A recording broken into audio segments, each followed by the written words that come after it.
ഒറ്റപ്പിലാവ് മുട്ടിപ്പാലം തടയണയുടെ പുനർനിർമ്മാണം നടത്താത്തത് മുണ്ടകൻ കൃഷി നടത്തുന്ന കർഷകർക്ക് തിരിച്ചടിയാകുന്നു.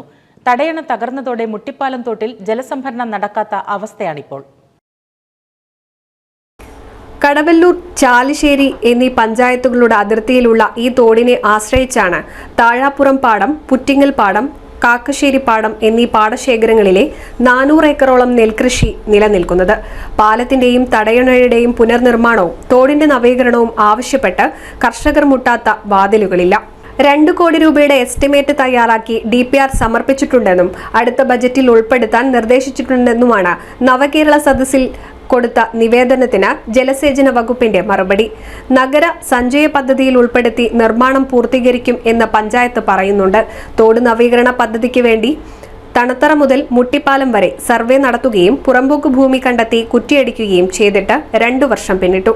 വരൾച്ച മൂലം കഴിഞ്ഞ വർഷം വൻ കൃഷിനാശമാണ് കടവല്ലൂർ പഞ്ചായത്തിൽ ഉണ്ടായത്. എന്നിട്ടും തങ്ങൾ ആവശ്യപ്പെടുന്ന അടിസ്ഥാന സൗകര്യങ്ങൾ ഒരുക്കാൻ അധികൃതർ തയ്യാറാകുന്നില്ലെന്നതാണ് കർഷകരുടെ പരാതി. NCV news, Changaramkulam. കേരളത്തിലെ number 1 broadband cable TV network കമ്പനിയായ കേരള വിഷൻ ഇന്ന് ഇന്ത്യയിലെ ആദ്യ 10 ബ്രോഡ്ബാൻഡ് കേബിൾ TV സേവനദാതാക്കളുടെ പട്ടികയിൽ ഇടം നേടിയിരിക്കുന്നു. Vision success. ആഘോഷിക്കാം ഈ അഭിമാന നേട്ടം.